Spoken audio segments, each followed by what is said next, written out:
En el funeral de mi abuelo no me dieron silla y me tocó quedarme afuera. Hasta que el notario me llamó por mi nombre y nadie más entendió por qué. El funeral de mi abuelo fue, sin lugar a dudas, el punto de quiebre.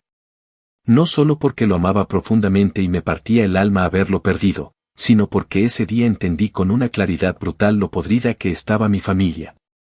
Y no lo digo en tono de víctima, lo digo con la rabia y el desprecio de quien soportó años de desplantes, chismes malintencionados, silencios incómodos, y ese tipo de comentarios pasivo-agresivos que se clavan como cuchillos. Mi relación con mi abuelo era, para bien o para mal, el único lazo que me mantenía conectada con ese nido de víboras. Él me entendía. Me defendía. Y sobre todo, me trataba con el respeto que ellos nunca fueron capaces de darme. Así que sí, cuando me enteré que había fallecido, tomé un vuelo inmediato desde Colorado hasta Pensilvania, dejando mi trabajo y todo lo demás en pausa, convencida de que, al menos por una vez, nos íbamos a comportar como una maldita familia decente. La misa era en la iglesia de San Juan Evangelista, una capilla pequeña en las afueras de Lancaster, donde los López solían bautizar a sus hijos y presumir devoción que nunca les vi demostrar en la vida real. Llegué con mi vestido negro de tela gruesa, el cabello recogido en una trenza sobria, y un ramo sencillo de lirios blancos que sabía que a él le gustaban. Me paré un minuto fuera del templo, respirando hondo para contener el nudo en la garganta, y entré sin hacer ruido. El lugar ya estaba casi lleno. Mis tíos, los tres, ocupaban la primera fila, cada uno con sus respectivas esposas y niños haciendo ruido como si fuera una función de teatro. Mi madre, por supuesto, ni siquiera volteó a mirarme, se limitó a cruzar los brazos y fingir que estaba muy concentrada en el féretro. El ambiente era tenso, cargado, como si todos compartieran el mismo pensamiento, ¿y esta qué hace aquí? Busqué con la mirada algún lugar vacío. Nada. No quedaba una sola maldita silla libre, ni siquiera atrás junto a las puertas. Lo peor no era que estuviera lleno, sino que podía ver perfectamente como varios primos míos, idiotas con los que apenas había cruzado palabra en 10 años, estaban sentados de a dos por banca, dejando espacios innecesarios, ocupando lugares con abrigos o mochilas. Me acerqué al lado de una de mis tías y le pregunté, bajando la voz, si podía correr un poco a los niños. Me miró como si le hubiera escupido. Me dijo, y cito palabra por palabra, ya llegaste tarde y ahora quieres que te hagamos hueco. Mejor párate atrás. Sentí como se me subía la sangre a la cara, pero no dije nada. Tragué saliva, me enderecé y me quedé de pie al fondo, apoyada contra la pared, con los lirios entre las manos y la vista fija en el altar. Durante toda la misa, no dejaron de cuchichear. Escuché claramente como uno de mis tíos le decía al otro que ni siquiera había venido al hospital cuando el abuelo se agravó, como si ellos sí hubieran estado ahí. Lo que no sabían, o fingían no saber, era que yo había hablado con él por videollamada todos los días, que nos habíamos reído juntos apenas 3 días antes de que entrara en coma, que me había pedido que no me preocupara. Que él estaba tranquilo y que me quería. Ellos no sabían eso. Ellos no sabían nada. Solo estaban ahí por la apariencia, por la lectura del testamento y porque, como siempre, estaban esperando que algo les cayera del cielo. Y entonces pasó lo que nadie esperaba. Justo cuando el padre estaba dando la bendición final, se abrió la puerta lateral del templo y entró un hombre con traje gris, gafas cuadradas y una carpeta de cuero en la mano. Caminó con paso firme por el pasillo central, mirando a los presentes con calma, hasta que llegó frente al altar. Se acercó al sacerdote, le susurró algo al oído, y luego giró para encarar a todos los presentes. Su voz fue clara y fuerte, «¿La señorita López, Isabela López? Por favor, necesito que pase al frente». El silencio fue instantáneo. Ni los niños se movieron. Todos voltearon hacia mí, sorprendidos, confundidos, como si no pudieran procesar que alguien tan irrelevante para ellos estuviera siendo llamada por el notario en medio del funeral. Yo avancé sin mirar a nadie. Caminé con los lirios aún entre las manos, cada paso resonando sobre el mármol del piso como una sentencia. Escuché a uno de mis primos decir en voz baja y ahora esta que hizo, y a mi madre soltar un esto no puede estar pasando, como si estuviera presenciando una injusticia. Cuando llegué junto al notario, él simplemente me extendió una tarjeta con su nombre y dijo, su abuelo dejó instrucciones muy claras. Tenemos que hablar antes de que la familia se reúna en la casa. Lo dijo en voz lo suficientemente alta como para que todos lo escucharan. No hizo falta decir más. Ahí supe que algo había cambiado. Que después de años de tragarme insultos, desprecios y desplantes, al fin, algo estaba a punto de ponerse en su lugar. Y lo mejor era que ellos no tenían ni la más puta idea de lo que se venía. Actualización 1. Una hora después del entierro, mientras todos los miembros de mi adorada familia se dirigían a la casa grande con aire de costumbre, la misma donde siempre se celebraban las navidades en las que yo era ignorada. Los cumpleaños a los que nunca me invitaban y las cenas donde fingían que yo no existía, el notario me condujo a una cafetería a unas cuadras de la iglesia. Era un sitio modesto, con olor a café fuerte y pan recién horneado, bastante ajeno a toda la tensión familiar que me palpitaba en el pecho. Nos sentamos en una mesa del fondo, lejos de las miradas curiosas, y él no tardó en desplegar un sobre marrón con un sello que reconocí de inmediato, la firma de mi abuelo. Esa maldita firma con tinta negra que me había enseñado a escribir en una servilleta cuando era niña, mientras jugábamos a ser empresarios con un juego de mesa viejo. El notario se acomodó las gafas, respiró hondo y me dijo sin rodeos que lo que iba a leer no era el testamento que todos esperaban, sino una versión completamente nueva. Redactada y firmada por mi abuelo apenas 2 semanas antes de morir. Este documento fue validado por un médico con licencia y en presencia de 2 testigos, incluida su enfermera personal. No hay lugar para impugnaciones sin evidencia sólida de incapacidad mental, y el viejo fue tan meticuloso que dejó todo grabado en video, explicó mientras me mostraba el encabezado. Al principio creí que se trataba de una carta de despedida, algo simbólico, quizás un gesto de cariño. Pero cuando empezó a enumerar propiedades, cuentas bancarias, activos de la empresa textil que mi abuelo había fundado en los años 80 y hasta la famosa camioneta roja que tanto adoraba, supe que esto iba en serio. Todo, absolutamente todo, estaba a mi nombre. Ni una sola mención a mi madre, ni a mis tíos, ni a esos parásitos que se paseaban por la casa del abuelo como si les perteneciera. La propiedad en Lancaster, donde él había vivido hasta el final, era oficialmente mía. El 100% de sus acciones en la fábrica también pasaban a mi poder. Los derechos sobre su seguro de vida y una cuenta de ahorro con casi $140,000 en el First National Bank estaban bajo mi nombre completo, incluyendo mi segundo apellido, para que no hubiera confusiones. Me quedé en silencio, paralizada por la magnitud de lo que estaba escuchando. No era solo una herencia. Era una declaración. Un acto final de justicia por parte de un hombre que lo había visto todo desde el silencio, que había soportado cómo me marginaban, cómo me hacían sentir como si fuera un error, y que había decidido, con absoluta conciencia, dejar las cosas en orden antes de irse. El notario me explicó que mi abuelo había modificado su testamento sin contarle a nadie de la familia, justamente para evitar que lo manipularan o lo presionaran. Me dijo que incluso lo había llevado en secreto a firmar con 2 abogados distintos, en 2 fechas separadas, para garantizar su validez legal. Y luego me soltó la bomba: quiere que sea leído esta noche, frente a toda la familia reunida en su casa, como estipula la cláusula original de reunión testamentaria.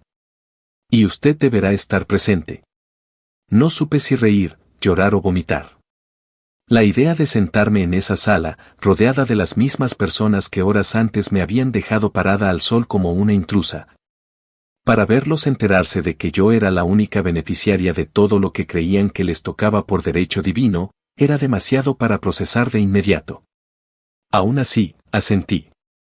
Cerré el sobre con las manos temblorosas, pedí un café solo, y le dije al notario que iría.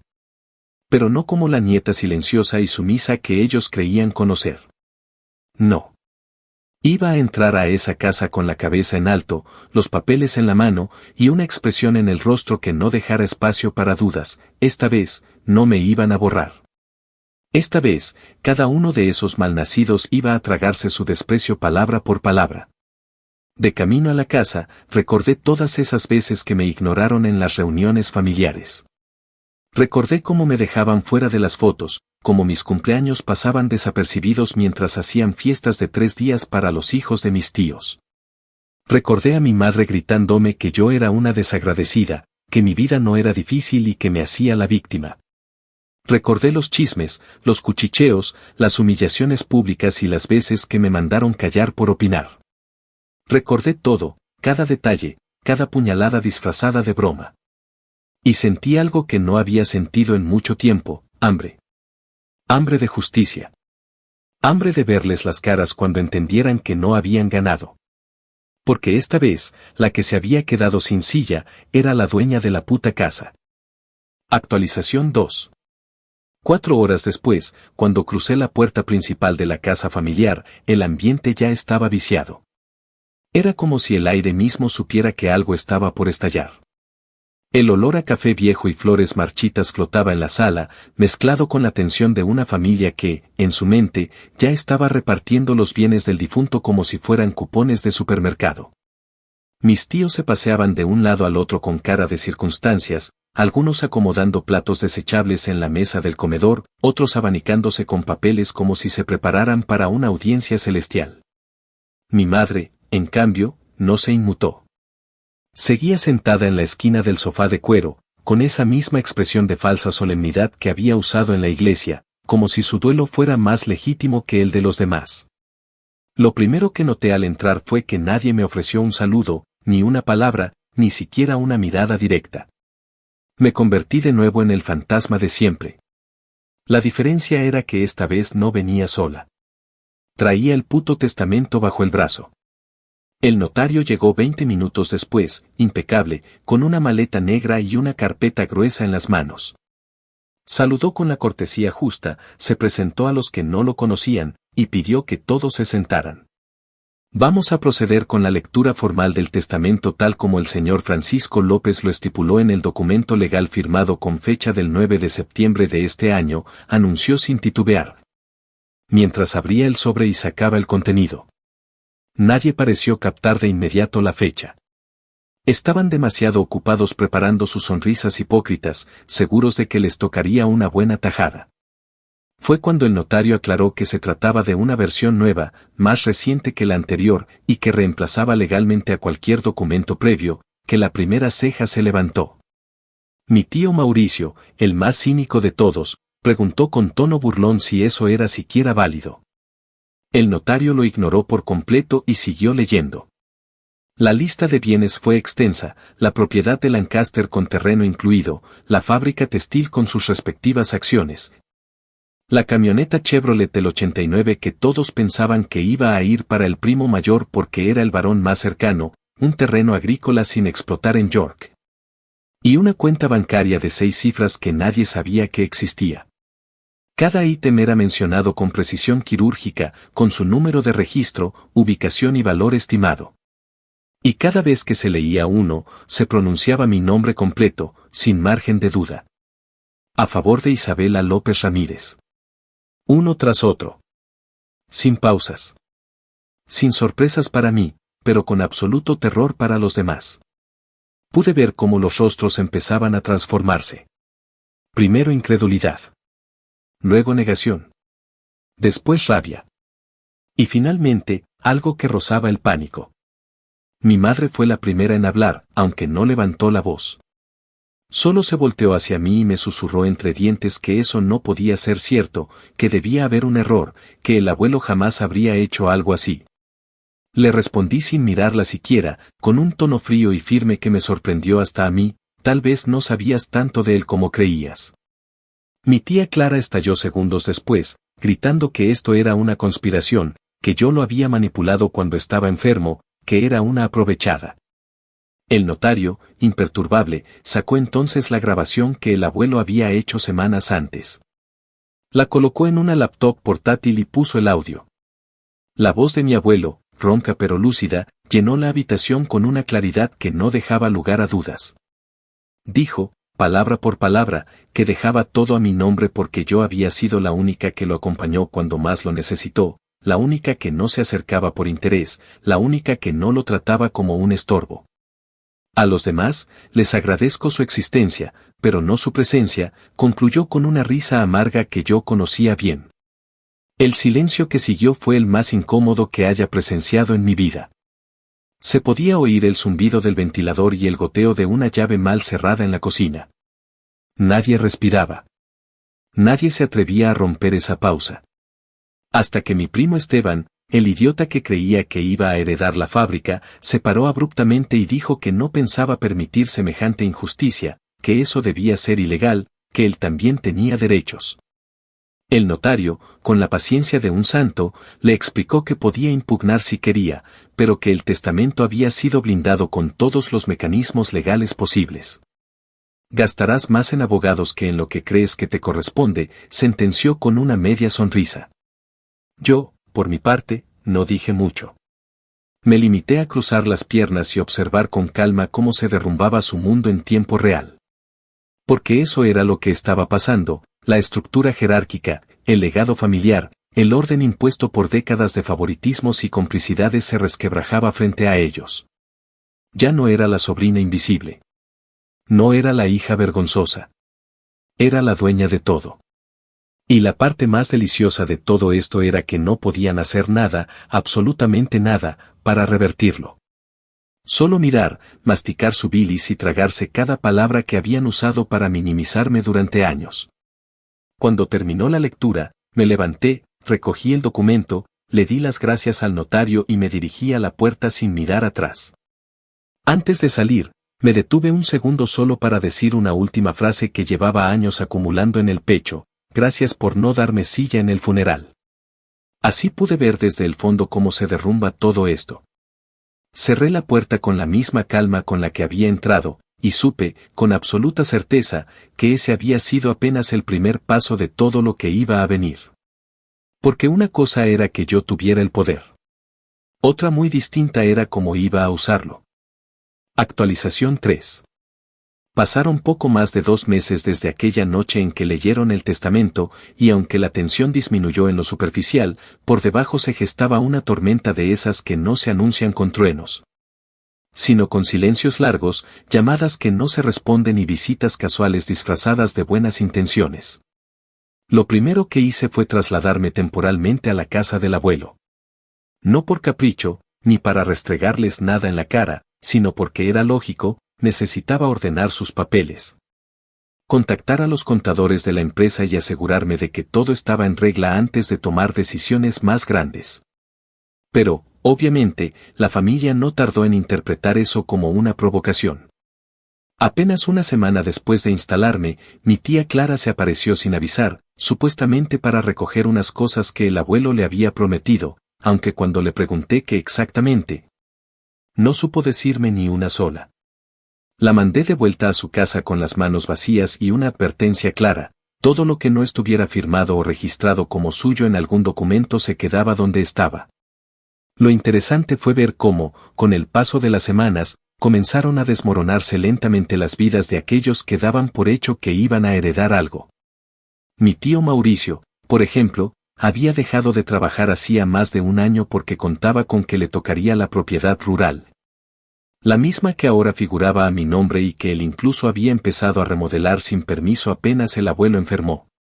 Cuando lo contacté legalmente por medio del abogado para que retirara todas sus herramientas, los muebles viejos que había metido sin consultar y hasta un generador eléctrico que compró a crédito, su respuesta fue enviarme un mensaje de texto lleno de insultos, diciéndome que yo era una malagradecida, que no sabía nada de honor familiar y que estaba destruyendo el legado de la sangre.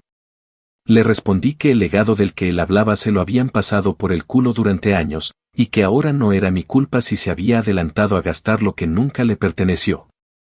Pero lo mejor fue lo de la fábrica. Esa pequeña planta textil que el abuelo fundó en los 80s con 4 máquinas prestadas y una idea bastante precaria, pero que con los años se convirtió en un negocio rentable, aunque pequeño. Nadie en la familia quería trabajar en ella, claro está. Todos querían los beneficios, pero ninguno estuvo dispuesto a ensuciarse las manos. En cuanto tuve los papeles legales completos, contraté una firma contable y comencé a auditar las cuentas de los últimos años. Fue ahí donde encontré la verdadera joya, los préstamos internos que mis tíos habían estado haciéndose entre ellos usando el dinero de la fábrica como caja chica. Compras de electrodomésticos, viajes de negocios, alquileres inflados, todo disfrazado como gastos operativos o reinversiones ficticias. Y lo peor es que eran tan brutos que ni siquiera se molestaron en limpiar bien los registros. Mi primo Esteban, que era quien administraba de forma informal las finanzas antes de que el abuelo se enfermara, dejó huellas tan claras que hasta un niño podía seguirlas. No dije nada. Al menos no al principio. Lo que hice fue armar un informe detallado, con capturas, facturas, transferencias y correos electrónicos internos.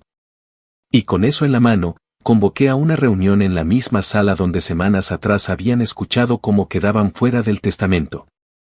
Esta vez no asistieron tan confiados. Se presentaron como quien va al matadero. Los hice sentar, uno por uno, sin ofrecer café ni galletas. En cuanto estuvieron todos, les pasé una copia del informe a cada uno y les di 5 minutos para leer en silencio. Nadie habló. Nadie levantó la cabeza. Cuando terminaron, les expliqué lo sencillo que sería llevar eso a un juzgado, cómo podría denunciar por malversación, por fraude corporativo e incluso por uso indebido de activos. Mi madre, que había evitado hablar desde que todo esto empezó, finalmente abrió la boca para suplicar que no hiciera nada legal, que lo resolviéramos en familia. Lo único que pude hacer fue soltar una carcajada seca. En familia, como cuando me dejaron afuera del funeral, como cuando me trataron como una puta extraña durante años, le respondí con una mezcla de desprecio y cansancio. Les ofrecí una única opción, reembolsar cada centavo, con intereses calculados al 3% mensual desde la fecha de cada préstamo hasta la actualidad. Les di un plazo de 30 días, ni uno más. De no hacerlo, procedería a demandar formalmente. Algunos me tildaron de despiadada, otros de egoísta, incluso uno de mis primos me llamó perra desalmada. No me inmuté. Tomé las carpetas, me levanté de la silla y les dije que no olvidaran lo más importante, yo no les estaba quitando nada. Solo les estaba haciendo pagar lo que robaron creyendo que nunca saldría a la luz. Lo que había comenzado como una herencia se estaba transformando en una restitución. Y ellos lo sabían. Se les notaba en la mirada, en la forma en que evitaban cruzar ojos conmigo, en ese temblor sutil que les recorría las manos al sostener los papeles. Ya no estaban en posición de exigir. Y eso, para una familia acostumbrada a la impunidad, era peor que cualquier castigo físico. Esa noche dormí mejor que en años. No por el dinero. No por las propiedades. Sino porque por primera vez en mi vida tenía el control de la historia. La narrativa ya no era la de la sobrina ingrata o la que se fue del pueblo y olvidó sus raíces.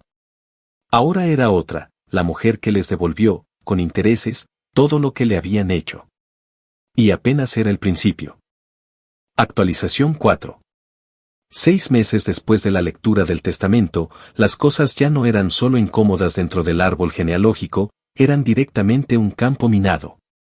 Lo que comenzó como una disputa silenciosa por herencias y egos empezó a dejar consecuencias tangibles, embargos, llamadas de acreedores y un desfile constante de disculpas mal disfrazadas que apestaban a desesperación. Mi madre fue la primera en intentar un acercamiento más formal, como si pudiera borrar con una llamada todos los años de desprecio. Un martes cualquiera, cerca de las 9 de la mañana, me marcó por primera vez desde el funeral. Su tono era forzado, como una mezcla mal ensayada entre melancolía y cordialidad. Me preguntó si estaba disponible para hablar como madre e hija. Le respondí que en todo caso éramos 2 adultas con temas legales en común, no 2 personas que compartían un lazo emocional activo. Hubo silencio en la línea, y luego colgó. Pero no se dio por vencida. A los pocos días, apareció frente a la fábrica sin previo aviso, vestida de manera exageradamente sobria, con una carpeta de documentos que juraba eran ideas para reactivar una de las líneas de producción que, según ella, siempre había querido ayudar a manejar. Intentó entrar como si tuviera derecho, como si aún tuviera algún tipo de poder moral. Le pedí al guardia de seguridad que la dejara pasar, pero no para que se sintiera bienvenida, sino para que viera con sus propios ojos que el lugar no solo estaba funcionando mejor que nunca, sino que no había espacio para ella. Le mostré las renovaciones, nuevos equipos, oficinas rediseñadas, una sala de descanso para el personal, incluso una pequeña guardería para las empleadas con hijos. Todo hecho con parte del dinero que ellos habían pensado malgastar en remodelar su cocina o pagar las vacaciones a Punta Cana. La fábrica que habían dado por muerta ahora era un ejemplo de eficiencia. Y lo más irónico era que había sido resucitada por la persona que más ignoraron. Ella no habló mucho, más allá de algunos comentarios fingidamente emocionados del tipo «Ay, tu abuelo estaría tan orgulloso» o «Nunca me imaginé que tendrías tanto talento para esto». Pero no podía esconder el temblor en las manos, ni la forma en que evitaba mirar a los empleados que me saludaban con confianza. Sabía que estaba ahí para otra cosa, así que fui directa. «¿Qué quieres, mamá? Porque sé que no viniste a felicitarme». Se quedó callada unos segundos, y luego soltó lo que tanto le quemaba por dentro, que estaban teniendo problemas con el banco, que el préstamo que habían sacado con su casa como garantía estaba por entrar en morosidad. Y que si no conseguían pagar la cuota, podían perderla. «Solo necesito que me prestes 20,000, te los devuelvo en 6 meses, con intereses, lo que digas», me dijo, sin poder sostenerme la mirada. Me reí. Pero no fue una risa cruel ni escandalosa. Fue esa risa silenciosa, controlada, que nace de una certeza profunda. La miré de frente y le dije, «¿Sabes qué es lo triste? Que si hubieras sido otra clase de persona, ya te los habría dado sin pensarlo. Pero vos decidiste hace años tratarme como un error, como una carga, como una decepción. Así que no voy a darte 20,000, ni 10,000, ni un puto centavo. Pero no por venganza. Te lo niego porque no te lo mereces». Su rostro se desfiguró, como si le hubiera escupido ácido.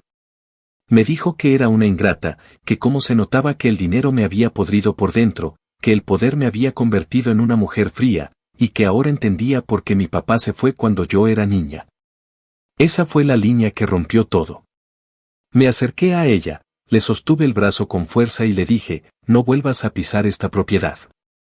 Y si alguna vez necesitas algo, habla con mi abogado. A mí ya no me busques ni para decirme que te morís». Esa misma semana, recibí una visita similar de mi primo Esteban. Llegó a la casa de Lancaster acompañado de su esposa, con una caja de pasteles y una actitud de sumisión absoluta. Querían pedirme, muy humildemente, que les vendiera la camioneta del abuelo. La misma que él había dicho que le correspondía por tradición y que incluso había intentado llevarse días antes de la lectura del testamento. Me ofrecieron una cantidad ridícula, alegando que era lo que podían pagar, y aseguraron que sería muy simbólico tenerla en la familia. Les dije que no estaba a la venta. Cuando insistieron, les pregunté si sabían que esa camioneta tenía más valor que la casa donde vivían alquilados. Él se quedó sin palabras. Ella murmuró algo sobre lo difícil que estaban las cosas. Les pedí que se retiraran. No volví a abrirles la puerta. En paralelo, uno de mis tíos intentó chantajearme con un supuesto documento viejo donde el abuelo le había prometido parte de las acciones. Lo llevó a un abogado local, pero el tipo ni siquiera aceptó representarlo. El documento era una nota informal, sin firmas, sin fecha, y además totalmente inválida frente a la última versión del testamento. No solo fue una jugada torpe, sino que dejó claro que estaban dispuestos a arrastrarse a niveles impensables con tal de obtener algo. La humillación era total. Y yo no tenía ninguna intención de suavizarla. Esa etapa fue transformadora para mí. Aprendí a decir que no sin sentir culpa. A reconocer el poder de la coherencia. A entender que poner límites no es venganza, es justicia. Pero más allá de todo eso, lo que más me marcó fue ver cómo todos esos años en los que me sentí invisible, callada, minimizada, no fueron en vano. Habían construido en mí algo que no sabían que existía, una memoria implacable. Y ahora, cada gesto, cada desplante, cada palabra que usaron para aplastarme, volvía a ellos con intereses. No como gritos, no como escándalos, sino como decisiones frías, firmes, legales, imposibles de revertir. Y lo más doloroso para ellos era que no podían acusarme de nada. Porque todo lo que estaba haciendo era exactamente lo que el abuelo quiso. Solo que no lo esperaban de mí. Y esa fue, sin duda, la parte más deliciosa. Actualización final. Un año exacto después del funeral, mientras el calendario marcaba la misma semana en que había tenido que quedarme de pie en el fondo de la iglesia como una intrusa no invitada, decidí organizar un evento en memoria de mi abuelo. No lo hice por mostrar poder ni por alimentar rencores, aunque no voy a mentir, sabía que tendría ese efecto colateral, sino porque realmente creí que él lo merecía. Fue el único en esa familia que no me dio la espalda, el único que me trató como algo más que un error vergonzoso o una decepción ambulante. Así que alquilé un pequeño jardín con vista al río, a pocas cuadras del cementerio donde descansaba. Y armé una ceremonia privada con invitación abierta a todos los que tuvieran el mínimo decoro de rendirle respeto sin condiciones. Encargué un montaje sencillo pero significativo, una mesa larga con fotos de distintas etapas de su vida, desde su juventud como obrero textil hasta los últimos años en su silla de ruedas. Con esa sonrisa ladeada que siempre llevaba aunque no tuviera fuerzas para caminar. Puse flores frescas, su música favorita sonando de fondo, el jazz suave que ponía en la radio los domingos por la mañana, y una pequeña carta enmarcada que él me escribió cuando cumplí 12 años. Diciéndome que el mundo no siempre sería justo, pero que yo debía aprender a convertir la injusticia en motor, no en cadena. Esa frase fue la que guió cada uno de mis pasos desde que recibí la llamada del notario. A pesar de todo, invité a cada miembro de la familia. No porque lo merecieran, sino porque sabía que la incomodidad que sentirían al aceptar la invitación sería parte del castigo. No todos asistieron, claro. Algunos prefirieron ignorar la existencia del evento y quedarse en sus casas lamiéndose las heridas de orgullo, mientras otros, más hipócritas o más desesperados por redimirse, sí se presentaron. Llegaron con ropa sobria, semblantes ensayados y ese nerviosismo de quien sabe que ya no puede fingir superioridad. Yo los recibí sin efusividad, con la cortesía medida que uno reserva para los extraños. Les mostré dónde sentarse, les ofrecí café y les dejé claro que no era una reunión familiar, sino un tributo para alguien que ellos creían conocer mejor que nadie, pero que, al final, les cerró la puerta en la cara. Preparé un pequeño discurso, nada pomposo ni meloso. Hablé desde el corazón, pero con la precisión de quien tiene las cuentas claras. Conté anécdotas reales, pequeñas cosas que nadie más sabía porque simplemente nunca estuvieron ahí, como me enseñó a jugar ajedrez los sábados. Cómo me dejaba conducir la camioneta dentro del terreno privado cuando tenía 14 años, como me decía que no me preocupara por encajar en una familia que parecía haber sido diseñada sin lugar para mí. Vi cómo algunos de mis primos bajaban la mirada. Otros simplemente fingían atención. Mi madre, sentada en una esquina, tenía la mandíbula tensa, los ojos vidriosos, pero ni una lágrima le cayó.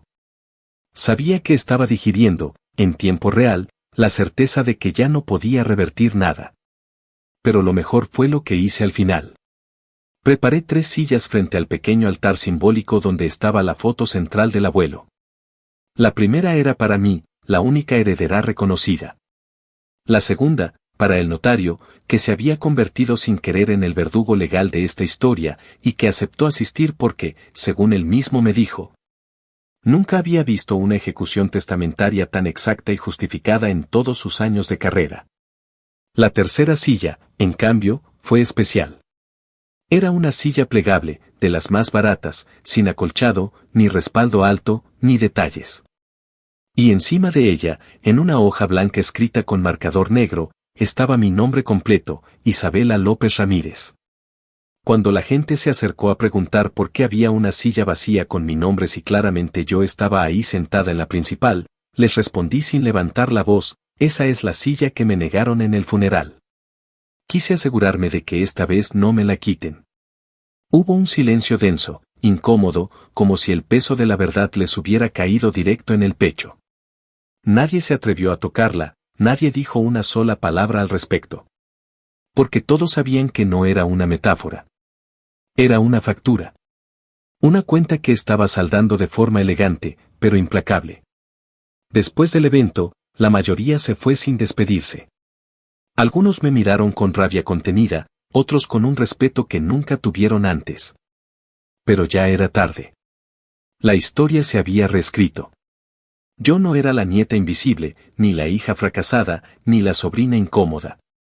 Era la que ellos empujaron al fondo del salón, sin darse cuenta de que desde ahí estaba viendo cómo se caían todos. Volví a casa esa noche con una sensación extraña. No era felicidad.